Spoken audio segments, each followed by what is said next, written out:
Hello, friends. Welcome to the New Age Comics Podcast. I am Chase Porter, and today, take a guess, okay? Take a gander what we're doing. We're going to be talking about comics. I do it every week, okay? You can call me predictable at this point, but we're talking about comic books that came out. They are sadly a little late. I apologize for that. It has been the trend on this channel and on this podcast lately. I have been behind for now. This is the third week, okay? So don't get me wrong. I have the dunce cap on, okay? I'm sitting in the corner as I get caught up on books, but indulge with me for just one last week. I think I am going to be completely caught up after these. And don't get me wrong, just because these books are a week late does not mean that we don't have some heat here. I am looking at the comics presented in front of me. I have like 15. They're just sitting here on this table that I'm recording in front of. And wow, I got some mouthwatering books coming up to talk about. I also have a really cool little news story about a character that is recently confirmed for a new series and a new TV series. So if you want to hear about that, keep listening. But before I get into that, I hope you guys are having an awesome week. My week, it's going all right. I kind of found myself with a lot of time this week. I got I don't want to say laid off, but I was given a break from one of my jobs. I work over at a radio station here in the city I live in, and I was basically told that because of COVID, I would be going home. So it's not permanent. It's only for the next 20-ish days, but I will be okay. You know why? Because I have you guys to talk to about my other passion in life other than radio broadcasting, which is comical periodicals. But I hope you guys are doing awesome. This week we're hitting it again. I really liked the last episode's format. It was really dynamic to me, and I dug it a lot. You guys seem to dig it too. I got some decent interaction from y'all on Twitter. And for those who don't know, I recently changed up the format, and I went from basically just, hey, let's talk about comics, blah, there's the comics. Now I'm doing a top 5, okay? Top 5 comics of the week. We're also doing a honorable mention, just basically quick thoughts, rapid fire round of every other comic that drops that week that I happen to read. We're also doing comic news like I kind of spoiled earlier. So that is the new format. I hope you guys dig it. If you do, please let me know. I would love to hear if any of you really even noticed. But before we get into any of these books, I will shut my yap and just say that we do spoilers, okay? We as in me, as in I, as in us, right now, in this audio space that you are listening to, in the airwaves. I'm going to be spoiling these books, okay? Shouldn't be a problem. They're a week late, but if you're curious about any of the books I'm talking about in this episode, in the top 5 at least, I'm going to be spoiling the crap out of them. So go get them read. I don't want to be the reason that you don't get to enjoy one of these amazing comics fully, okay? But last thing, I'm drinking some water in the studio, and we're having a good hydrated time. But anyway, I really need to tell you guys about this. Now look, I want the real story. So we have a very interesting little piece of comic news that I guess you could say set the comic world on fire. Maybe that's being a hyperbolic, but hear me out. So we have a new Young Wonder Woman series that is coming to the CW and to DC, okay? This is a Wonder Girl series, but it is not Diana, okay? It is not the OG Wonder Woman. It's nor the OG Wonder Girl. I do not know who the OG Wonder Girl is or who they are, but it's not them. It is upcoming new character, Yara Flor. That name will ring a bell if you've been keeping up with any of this DC Future State business that's sort of been being teased, because her introduction is teased throughout the whole Future State. Basically, in January, it looks like DC is completely rebooting, restarting, teleporting, transporting their whole timeline, of course, as they do, into the future. And that's where we were kind of teased with this new Yara Flor, who is going to be the new Young Wonder Woman. But it's insane. Like, there's so much hype around her that she already is confirmed for a CW and a DC series. It's totally nuts. Some information about Yara. She is Brazilian. She was created by Joelle Jones, I believe is how you say her name. You guys might recognize her from, she's been writing the current Catwoman series over at DC. She also did some art in the current Batman series back when Tom King was writing it. Joelle Jones is insanely talented. I am head over heels for her art. She's absolutely amazing. And we got a little description of the comic that's going to be coming out maybe around February, March, because that's kind of when the future state ends. And it says, Wonder Girl centers on Yara Flor, a Latina dreamer who was born of an Amazonian warrior and a Brazilian river god. She learns that she is Wonder Girl, and with this newfound power, she must fight the evil forces that would seek to destroy the world. All right, so yes, very comic book description there. You know, nothing not boilerplate, I guess you could say. But one little word that caught my attention in that description was the word dreamer. Okay, so it says, Yara Flor, a Latina dreamer. I really wonder if this term dreamer is referring in the modern day American political sense of a recipient of DACA. I'm curious if that's the case or if it just means dreamer in the proverbial sense.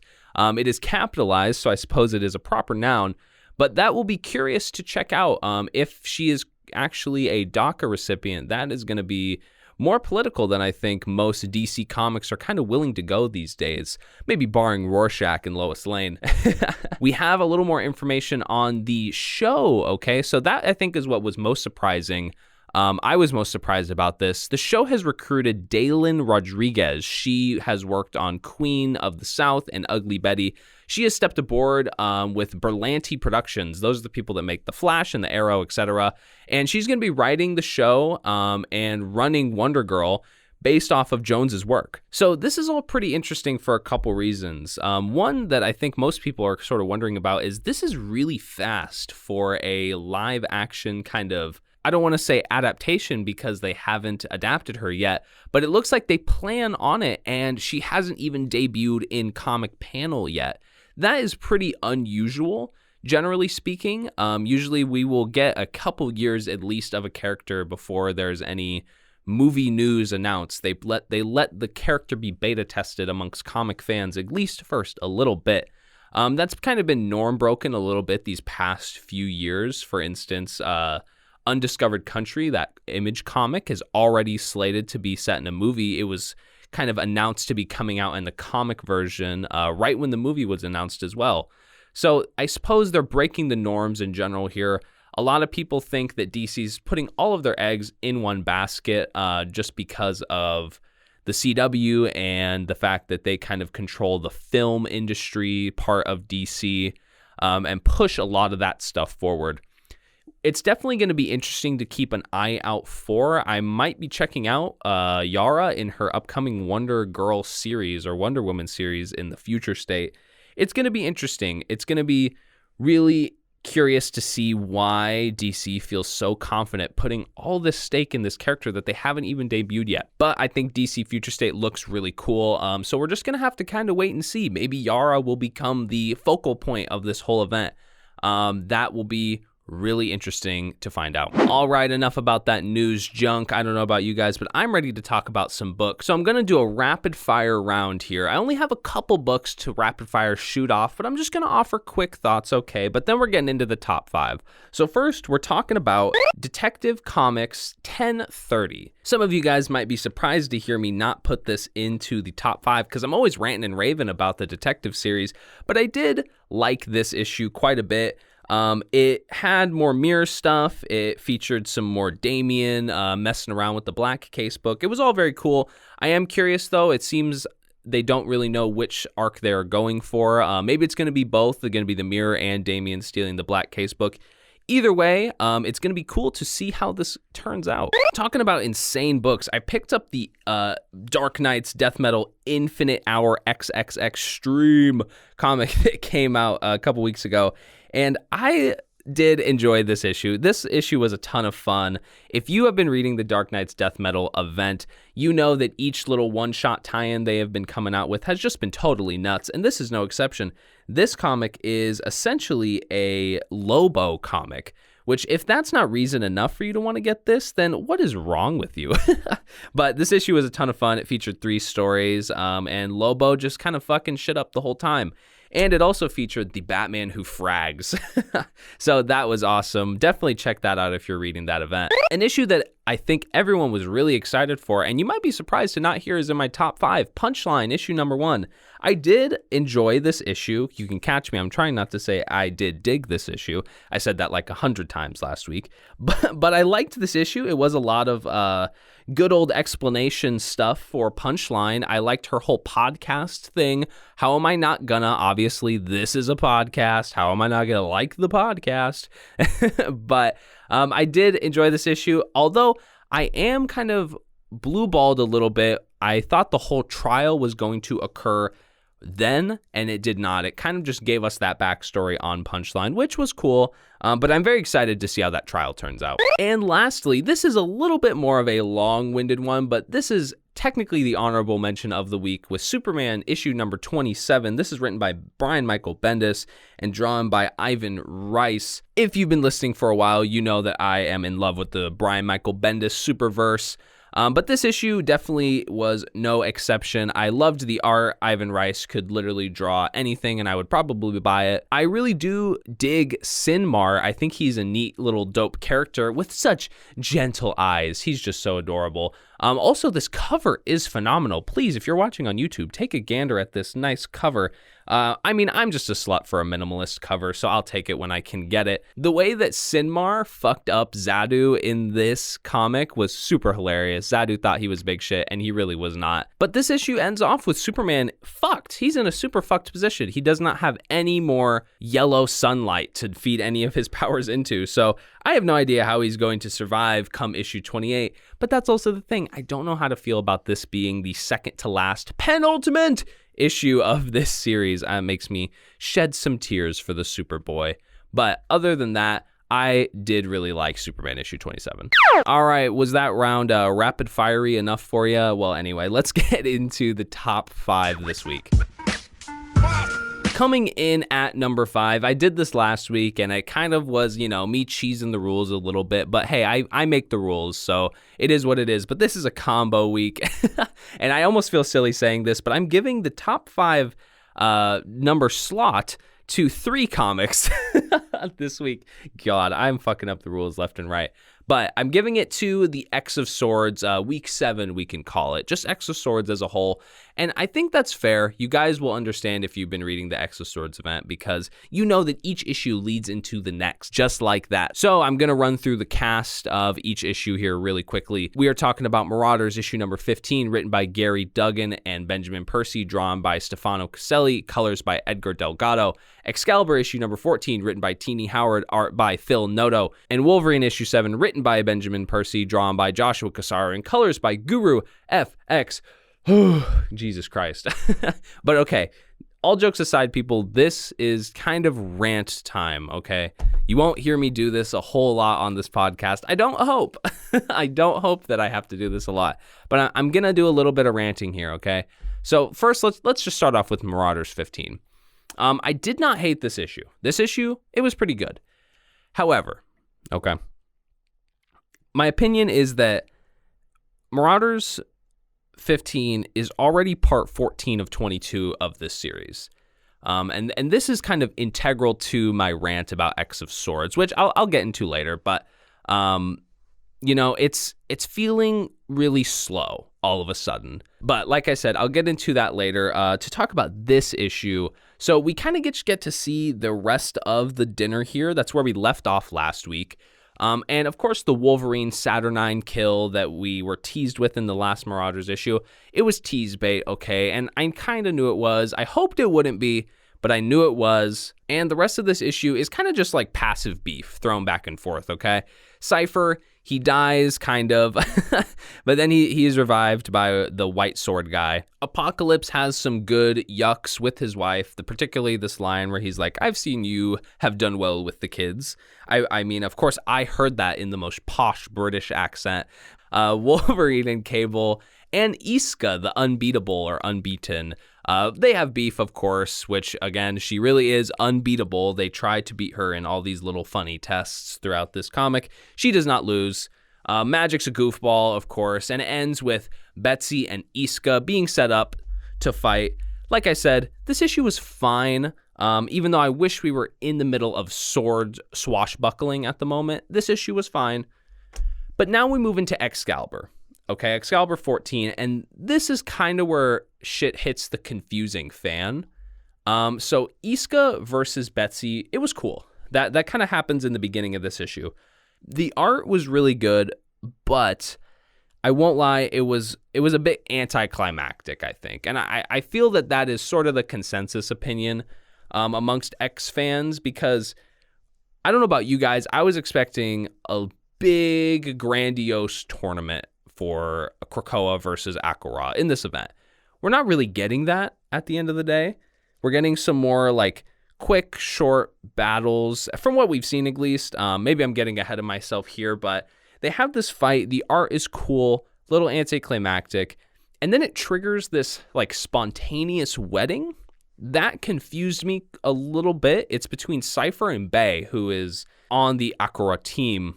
And the wedding is really cute. It's very random, I will say, but it's cute. I really don't know why it happened. Maybe they explained it at some point in the issue and it just went over my head. I think a lot of things have been, especially when it comes to this Excalibur series. Excalibur ends with Jubilee crashing the wedding, and then for some reason, because Saturnine is like XD LOL random, she awards a point each to Krakoa and Arako for the wedding. So it's Arako 2, Krakoa 1, right? Because Betsy got shattered into like glass panes or something. So yeah, I kind of thought the whole like you both get a point is a little silly, but alas, I'll move on into the next issue, Wolverine issue 7. But this is where shit, in my opinion, gets quite confusing, okay? I think this issue started really good. It has just some amazing penciling from Joshua Cassara. Like seriously, like I was saying about Ivan Rice, Joshua Cassara is just so splendid. He could draw literally fucking anything, and I would probably pick up a print of it or something, goddamn. It opens up here in this book with Poggerpog v Magic, which, hell yes, I think we were all very excited for this. Poggerpog became the, I don't know why, but the internet just took to him like fucking moths to honey, because we all just thought Poggerpog was the shit. And so that all being said, this whole fight gets set up, and then psych, it kind of just turns into an arm wrestling tournament because Saturnine just says, "This is a contest of arms," and then just banishes their swords, and it's meant to be literally a contest of arms. I mean, yeah, it's clever, but I won't lie. Of course, Poggerpog crushes Magic because he's humongous. And I don't know, I'm feeling a little like, again, like the last issue started, it's a little anticlimactic. I get the whole subversion thing. I love that. I think it's cool. But a little anticlimactic for Poggerpog. We all wanted to see them fight. I mean, who didn't want to see this big-ass alligator try and fight fucking demon Magic? I don't know. So this fight ends with Arako 3, Krakoa 1. We're getting our asses kicked. And then we get the Logan v. Summoner fight, which, again, hell yes. And the fight is amazing, I won't lie. They have to fight through the entire, like, Blight Spoke, I think is what it's called. And holy shit, like, Joshua Cassara should deserve a fucking Eisner for this comic because the art is just phenomenal. Specifically this one page where it shows them fighting through, like, dimensions. Gosh, it's just so cool. I mean, this page alone, I think, is what scores this event the most points this week for me. So then Wolverine wins in a really cool way. But here's the bullshit. They don't get the point. They don't get the actual point because, and it's silly, but Saturnine says, oh, it was a fight to the death, like asterisk. It was to the death, and Summoner died, so he won because he got to death first.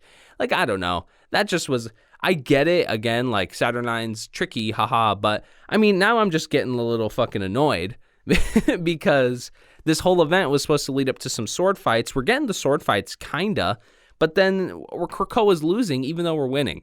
I don't know. It's getting frustrating, but right now we're at Arako 4, Krakoa 1.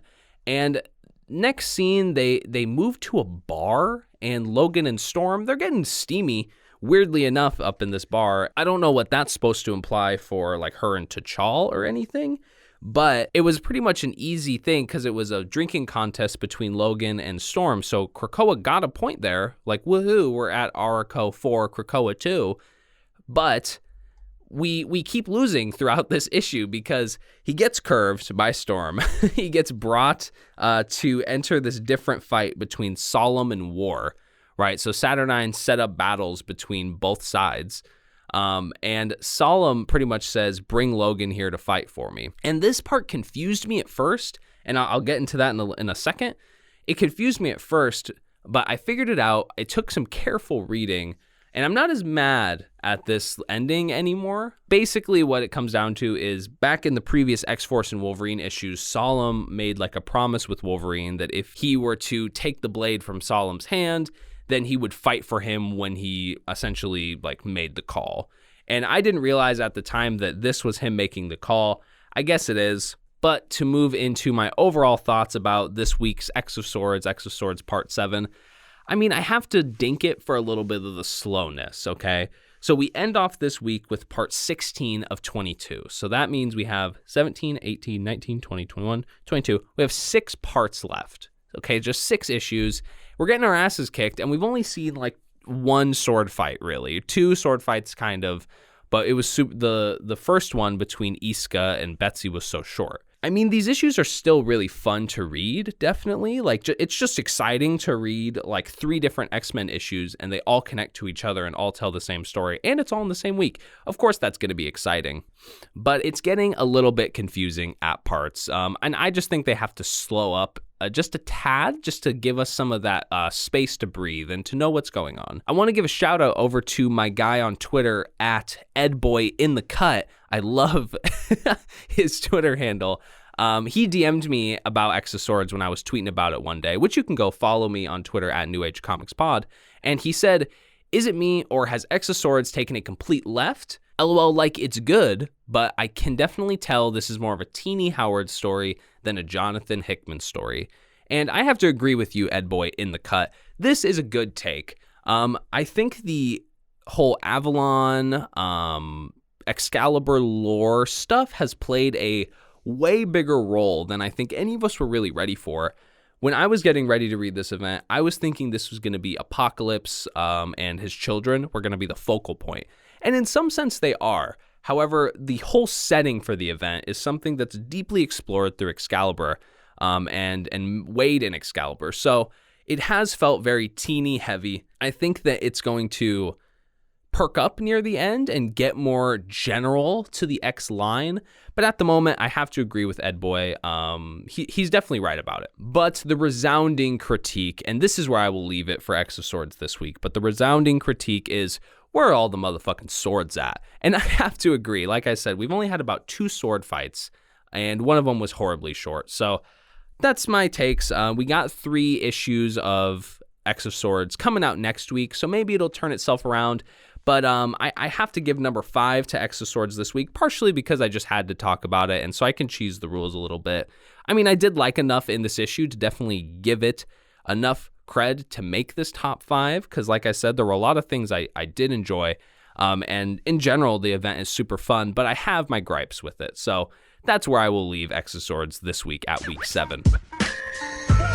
So now we can just leave all the X's and swords behind. You can forget about them. Just leave them in the trash, because now we're back to some good classic shit. Number 4, I'm giving to Savage Avengers, issue number 14. This is written by Gary Duggan, drawn by Patch Zurcher, and colors by Java Tartaglia. So breaking news, okay? Breaking news. The funnest series ever is still fun.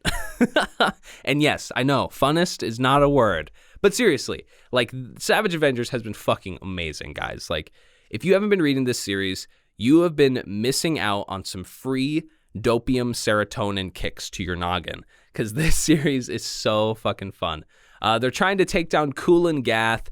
They have to go on some extra missions. They have to assemble some more savage motherfucking Avengers. And God, I am just loving this series. In this episode, Conan and Magic, they go to recruit 2 more guys. We got the Black Knight and Juggernaut are coming into this series Jug, of course, he's sitting at a bar. He's in his new armor, which was featured in his new series. And so that was all very cool. It didn't take him much convincing, just a baggie full of gems, like it's some video game or some shit.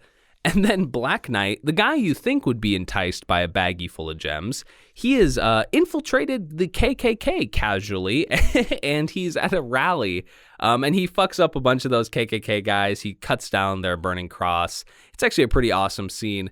And then they recruit him for this battle, and they take off to grab the third eye of Agamotto, which is currently resting around the neck of this like dragon guy whose name is Saturang, and he is this dragon who I guess is just chilling in the city of Burgess. And I guess we should just take pause right there because that's an example of how like nuts this series is. Okay, but Conan, he walks up to the dragon dude, just ballsy as fuck, just like, hey, you, give me that shit, which was just so fun. Like, Conan is the number one character of this series, and that's probably why I love it so much. Like, I won't lie, it's the Conan, what would you say, Conan bias coming through. But the best scene, this is probably the scene of the week, okay? Even though this is just number 4, this is the scene of the week. Juggernaut dive bombs onto Saturang in like the most nuts way ever. He is like in this plane or something and essentially just dives out of the sky, like rocketing down to earth, and it levels like trees everywhere once he hits the dragon. It's just so funny. He goes into human form afterwards, and that's kind of where this issue leaves off. And so if you can't tell by the smile that I'm expressing all of this with, this issue was fun as hell. As always, I am always digging Savage Avengers. I love how Duggan just takes the series slow. Okay, he just takes it slow, and he makes things just outlandish, and it's just so fun. But simultaneously, he does take it slow, because like this issue being like just a quick little mission could have been accomplished so much faster, but Duggan wanted to give each character like their own scene. You know, he didn't have to do the whole KKK rally thing, right? That was like extra stuff that didn't really need to be done. All he needed was for Black Knight to be there. And, you know, he took the extra time to just make it fun and make it followable for everybody. And I constantly commend Duggan for that. I like this whole thing about like they split the Savage Avengers into 2 teams. I think that's just generally pretty fun. Next issue, I think we're going to catch up with the other team, which I'm pretty sure has Wolverine, Black Widow, and Hellstrom on it. So that ought to be a good old time. And lastly, I just got to say, this might be one of the coolest team comps ever. And that's almost like a cop-out because it's called Savage Avengers. Like, they're picking the most savage Avengers. But that's the thing. They just keep doing it, and they keep finding awesome characters to squeeze into this little run. And, man, I just love it. I would love if Duggan tied this into his Marauders run somehow. I don't know. I just think Duggan was the perfect writer for this series. So, absolutely deserving of that number 4 spot. Coming in for that bronze medal this week, I am giving it to a Boom Studios comic, 7 Secrets, issue number 4. This is written by the very reliable Tom Taylor, drawn by Danielle Di Niculio, and colors by Walter Biamonte. Wow. Tom Taylor's reign. That is what this comic kind of is a part of. Just in my opinion, Tom Taylor is just taking over comics right now. He is just the perfect, like, reliable writer for really anything. He can write a fun series. I think he can write pretty serious moments often enough. Like, when I say he's just reliable as hell, that's almost just exactly what I mean. Like, any story he writes is bound to be good as fuck. This series, 7 Secrets, it's really cool and interesting. I love the concept, which is there is this order which protects these 7 deep secrets that are held, hence the title, 7 Secrets. They're all in briefcases, and it's just such a cool idea. It's something that I'm kind of surprised isn't it already a movie or something. But the last issue left me very blue-balled because Amon, who the most villainous guy ever, he is there with the Seekers, as they are called, the people who seek the secrets, obviously. Hardy har, say that 5 times fast. And they're there to take the secrets.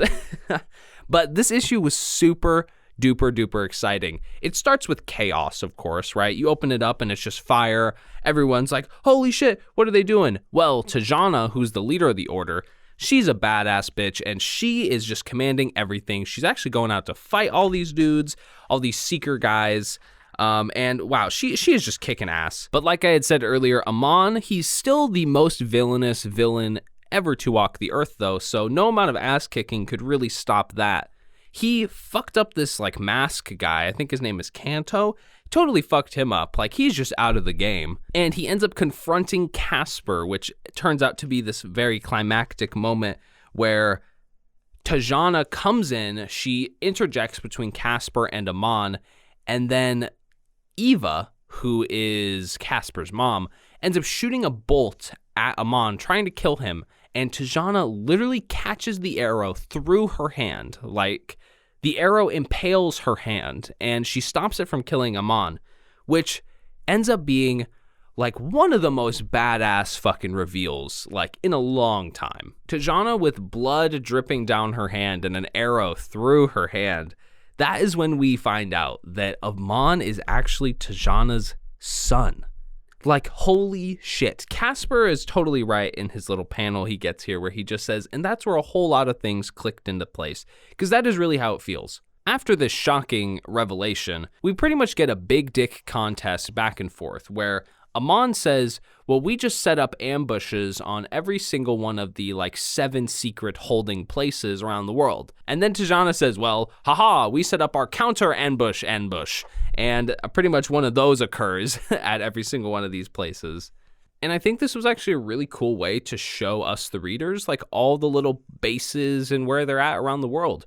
Most notably, I have to point out that they have one of the secrets held at the Global Seed Vault in Norway. That was pretty cool. I've read about that place, and I was not expecting to see it name dropped and specifically even depicted here through artistic talent in this 7 Secrets comic. So that was pretty neat. And the issue kind of ends with Amon pretty much saying that all we got to do is wait. So that makes me as the reader think that he accomplished what he was trying to accomplish in that raid that they did, or something was accomplished, who's to say? But goddamn, overall, I gotta say, this issue was super amazing. I felt like I was watching a movie while I was reading it. Like, that Amon Tajana, like, family reveal, like, was one of those moments where your jaws genuinely dropped reading a comic. Another really cool thing about this issue is we learned some of the motivations behind the Seekers, and I actually thought they were pretty interesting. And I'm beginning to sense the dichotomy that they have going on between the Seekers and the Order. It seems as though Amon actually wants to end all this secret shit simply for the fact that he wants to end this like ongoing war that is going on between the Seekers and the Order. He thinks that just all the truth should be out. And this is what I mean by I'm starting to recognize the dichotomy, because that is very personable. Like, that's a really, really relatable goal that he has. Like, I think that really kind of sympathizes with some of the, I don't know, maybe I'm being hyperbolic, but kind of just the citizenship of people, right? Like, we all are pretty much beholden to governments, and I think generally people are pretty skeptical of what secrets, right, that they hold. I mean, I know I am. I think everyone generally is. I think we all kind of accept that governments lie. And so I thought that was actually a really cool just like character motivation to give Amon and to give the Seekers, because I mean, hell, that's making me think like, I mean, shit, he's kind of right. Like, if there's wars going on, like, why not just reveal these secrets? And that's the thing, is we don't know what they are. So this is my point. Like, Tom Taylor, he fucking knocked this out of the park, because now I'm more interested in what's Amon going through. So I think he's going to become my like new favorite character of this series. And I wonder if Casper is going to waver at any point with his essentially his commitment to the Order, being designated as one of the handlers. But that all being said, this felt like the end of an arc. I don't know if it was, but we'll have to keep reading. So 7 Secrets is definitely a knockout. You got to pick it up. The runner-up issue of the week for me goes to Iron Man issue number 3. This is written by Christopher Cantwell, drawn by Kei Fu, and colors by Frank D. Armada. Christopher Cantwell's Iron Man story. It's really been very epic. Like, there's something going on with all of his villains here, particularly his villains that I think like nobody's ever heard of. I have been introduced personally to, honestly, more Iron Man villains in this 3 issues alone than I have in my entire time reading any other Iron Man comics, which I will give you that it is not many. However, This series, it has been really like personal with Tony, and that has been one thing that I really loved. It feels like he's going through like a mid-superhero career crisis or something. The issue starts off with him kicking a bunch of guys' asses. He straight up almost kills this one guy. The Melter, I guess he walks in on this dude called the Melter. He melts one of his cars, and he does the whole like bring him up into the sky and then drop him and then swoop and catch him. Like, Jesus Christ, he almost killed that guy, which this little event is actually explored a little bit down the line in this conversation that he has with Hellcat while they're on this airplane. Tony's being a big old asshole here, and he's essentially clout flexing on on Hellcat. And she goes into this really wrenching conversation where she talks about her experiences with like suicidal thoughts. And this is just a really well-written scene, if you ask me. Like, I'll read something Hellcat says to Tony here. She says, "So I'm not worried about other people's opinions of me. You tend not to when you're trying to preserve a ceasefire with your own mind." Like, it's a really well-written scene, and it makes Hellcat like a very relatable character. I mean, I certainly found that scene of her talking about that struggle to be extremely relatable. And then this is what I'm saying, guys. Cantwell is the king of side characters, like the side character king. Because like here I am talking about Hellcat like she's the main of this Iron Man series. Like, when did you think I would be doing that? But to move on, afterwards, Tony meets up with Korvac. And I mean, there's a double cross. Who'da thunk, right? Korvac essentially blasts Tony with lightning. A brawl ensues, right? The Unicorn is there, the Controller is there, Blizzard is there. Like I said, villains that I very seldom have heard of. And Hellcat comes back. They have a whole little scuffle, a whole little brawl. And Korvac lightning bolts Tony and Patsy. He just shocks them with his lightning powers. Tony, he gets like automatically defibrillated by his suit. But Patsy is unresponsive. And that's kind of how this issue ends off. A pretty bleak cliffhanger. So yeah, wow. Wow. To get into my thoughts on this issue, like I love Cantwell, dude. He is such a boss writer. He writes such methodical stories that you can tell each beat and each pace is kind of meant for something. But he also really captures this like mature essence to the story. Not in the sense of, Punisher Max, gutting people and blood everywhere, but talking about really mature concepts. For instance, like, I can't remember the last time that a Marvel comic in recent years kind of dealt with suicide as deeply as this one, and dealt with the mental anguish that comes along with it. So I think for the Patsy moment on the airplane and the ending here, because it was really intense, that is why this issue gets the silver medal for this week. I mean, okay, but here's the thing about Patsy being dead at the end of this issue. The next cover features her and Iron Man, like standing caped clad next to each other. So she probably isn't dead. I imagine the next issue is going to open up with Tony kind of jolting her back to life, giving her defibrillation. But we'll just have to read, man. I mean, I have been loving this Iron Man series, which isn't really something I thought I would end up saying. A very strong case of when the writer can make you love a character. So check out this Iron Man series. It's definitely deserving of that runner-up this week. All right, now we are talking about the number one issue of the week, and I have to give it to Taskmaster issue number 1. Goddamn, I loved this issue. This was written by Jed MacKay, drawn by Alessandro Vitti, and colors by Guru FX. Man, this was an amazing first issue. Like, as I talk about it right now, I'm smiling ear to ear. As I read it last night, I was smiling ear to ear. So, like, this comic is just full of smiles. First off, the cover is fucking stunning, okay? Valerio Giordano, he's a monster, okay?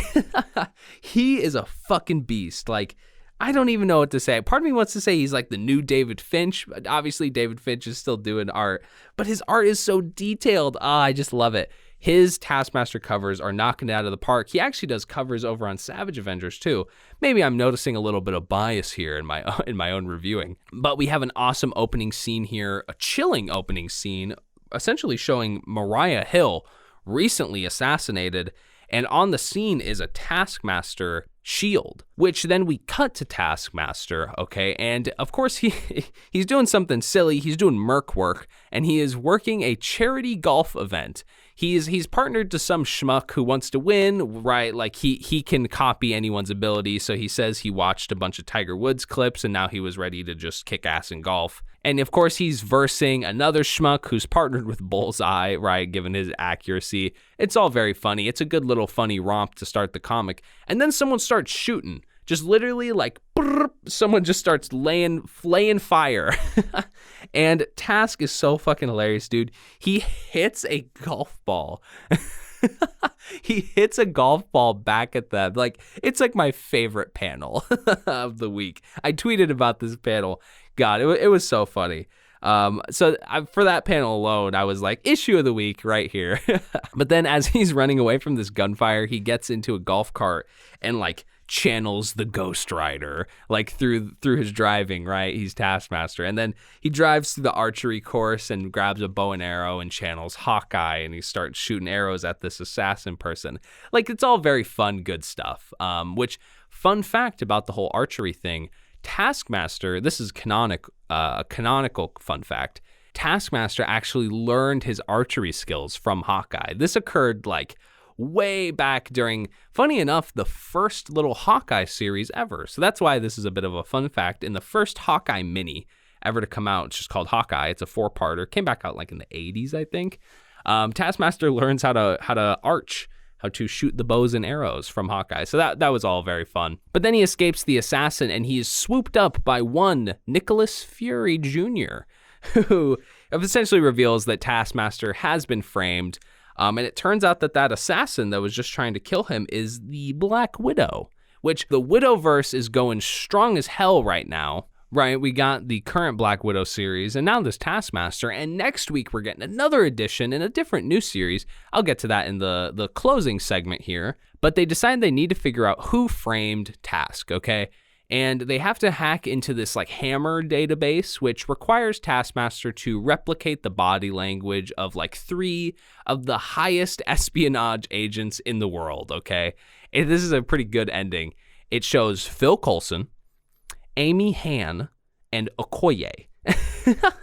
with Taskmaster ending it off by saying, "We got some fun ahead of us, don't we?" So this issue fucking smashed it. Like, seriously, this issue was everything I wanted and more. It was such a fun read. Task, he is just such an underrated villain. Like, there are so many memorable moments throughout Marvel history with Taskmaster. Like, he's just one of those classic Marvel villains, right? Like, for instance, I already talked about the Hawkeye first series thing. A personal favorite is back during 2006's Moon Knight, where Taskmaster pretty much went and kicked Moon Knight's ass, and vice versa, of course, the 2 white-caped cladded guys fighting back and forth. And then you guys remember a couple years ago that he was in that Ant-Man series and did the whole like, hey, don't let anyone know that you're my archenemy, Ant-Man, because I don't want it hurting my cred. Like, Taskmaster is just fucking hilarious. And I love how it's like he knows he's a B-lister, but just says like, fuck it, and does him, right? And just chases the bag. Like, that's what's so great about Taskmaster. He's just such like a lovable asshole. I mean, what? Well, tell me, like, Taskmaster at a charity golf event, hitting golf balls at lethal speeds at Black Widow. Like, what more could you ask for, seriously? And not only that, but Nick Fury and Taskmaster, what a great pairing, right? Like, a pair that I didn't know I needed. So this series looks like it's going to be just super fucking fun. Fun as all hell, and I can't wait for more. Jed McKay, you knocked it out of the park with this one. And so that about does it for my top 5 this week. It was an awesome week this last week in comics. I can say that pretty confidently. I very much enjoyed this last week. But there is always more comics on the horizon. So let's talk about some comics that are dropping next week, okay? So we're getting some more follow-up with X of Swords. We're getting X-Force issue number 14. I am very excited for that. Then we're getting Hellions issue number 6. We haven't had Hellions in a while. I'm curious as to what the whole Sinister crew is up to. And then we get Cable issue number 6. And that will be, what, part 19 of 22 or something? Gosh, that's going to be nuts. We're also getting Juggernaut issue number 3. I've been loving that miniseries. I am most hyped for this next comic, we're getting Blade Runner 2019, issue number 12.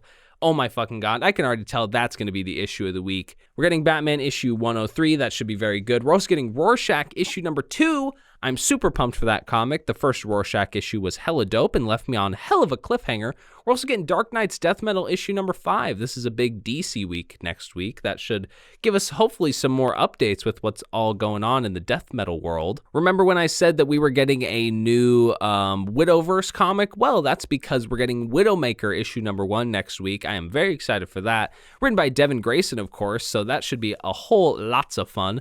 We're also getting Immortal Hulk issue number 40, the big 40. That's awesome. And then we're also getting Venom issue number 30, the big 30. Wow, we're hitting some milestones next week. So next week ought to be a very good week in comics. But all that being said, that is about all I have for you guys this week. Yet another week here at the New Age Comics Podcast. I want to thank everybody here for listening. If you made it this far, please go ahead and follow me or subscribe or give a like or give a comment. I want to know what your guys' issue of the week was this week. So let me know that in the comment section below, or you can find me on Twitter and tell me there at New Age Comics Pod. But thank you guys a lot for listening this week. I had a total blast doing it here again. And hey, hopefully I'm not late on the next one. So I'm gonna go home. I'm gonna edit all of this shit up really quick. It's probably not gonna be really quick, but let's hope so. And then I'm gonna get to banging on new comics. So that ought to be tons of fun. But like I said, thank you so much for listening, guys. I hope you have a wonderful week, and I'll see you in the next one. So read a comic or two, and I'll see you next time, all right? See you guys. Goodbye.